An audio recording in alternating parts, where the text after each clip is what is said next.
CM के 1 साल पूरा होने पर मुख्यमंत्री उमर अब्दुल्ला ने एक प्रेस कॉन्फ्रेंस की। इस प्रेस कॉन्फ्रेंस में मुख्यमंत्री उमर अब्दुल्ला ने केंद्र से स्टेटहुड का वादा पूरा करने की मांग की। उमर अब्दुल्ला ने कहा कि स्टेटहुड की बहाली में सभी मसलों का हल है और वो स्टेटहुड के लिए अपनी कोशिश जारी रखेंगे।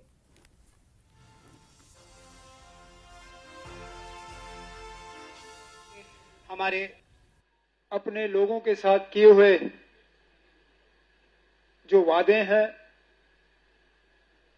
उन पे बिल्कुल हम वादाबंद हैं।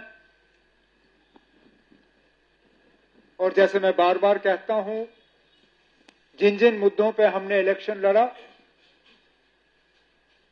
हुकूमत का वक्त खत्म होने पे उस सब चीज का रिपोर्ट कार्ड जो है वो लोगों के सामने पेश किया जाएगा।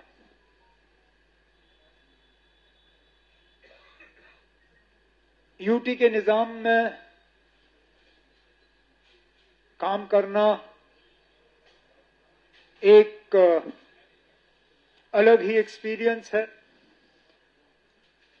हम अपनी जगह उम्मीद लगाए बैठे थे कि पहले साल के अंदर ही मरकज की हुकूमत जम्मू कश्मीर के लोगों के साथ किया हुआ स्टेटहुड की बहाली का वादा जो है वो पूरा करेंगे।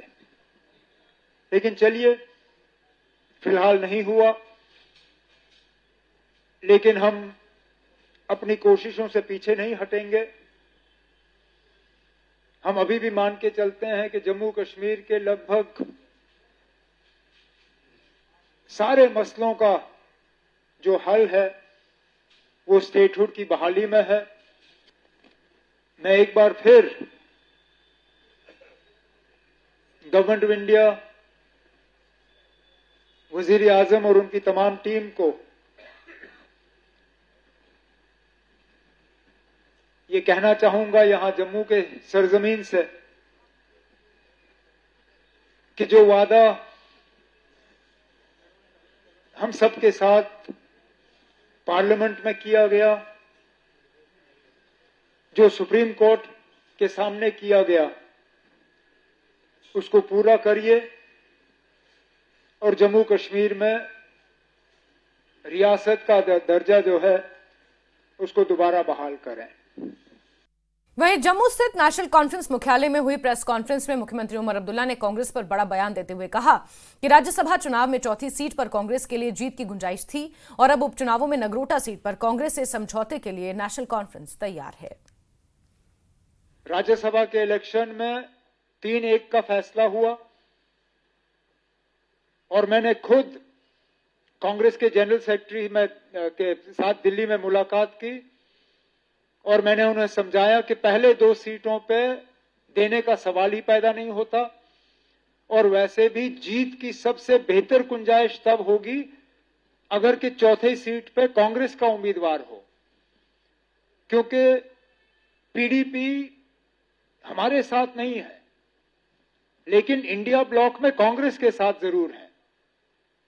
आज जो नेशनल कॉन्फ्रेंस के हक में वोट देने के लिए लेन देन की बात चल रही है, अगर कांग्रेस का उम्मीदवार होता तो शायद ये लेन देन की बात नहीं होती।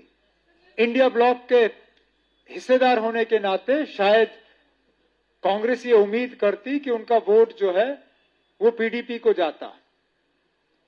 लेकिन अब 2 असेंबली के बाय इलेक्शन भी आने हैं, इसमें भी कांग्रेस के साथ बातचीत चल रही है।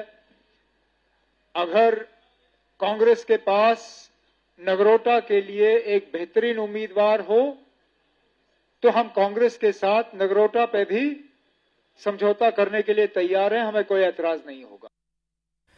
वहीं उप मुख्यमंत्री सुरेंद्र चौधरी ने कहा है कि नेशनल कॉन्फ्रेंस राज्यसभा की 4 सीटों पर जीत हासिल करेगी।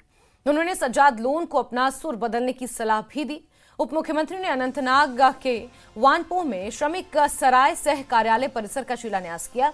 उनके साथ अनंतनाग पश्चिम के विधायक अब्दुल मजीद लारमी, श्रम आयुक्त और अन्य अधिकारी भी मौजूद थे। उप मुख्यमंत्री ने कार्यालय स्थल पर एक सभा को भी संबोधित किया।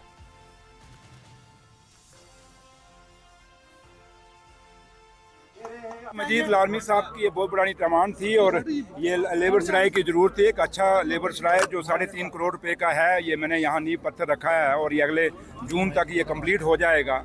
और इसी तरीके से हमारी कोशिश यही है उमर अब्दुल्ला सरकार की, जो बेसिक चीज़ें लोगों को ज़रूरत हैं, क्योंकि ये लेबर डिपार्टमेंट को लोग समझते नहीं, लेकिन लेबर डिपार्टमेंट के अंदर एक गरीब को वो मिस्त्री, वो हेल्पर, वो इलेक्ट्रीशियन, वो प्लम्बर, जो लोग काम दिहाड़ी लगाते हैं, चाहे मनरेगा की दिहाड़ी लगाते हैं, उनको कितना बेनिफिट है वो इससे पहले कभी बताया नहीं गया।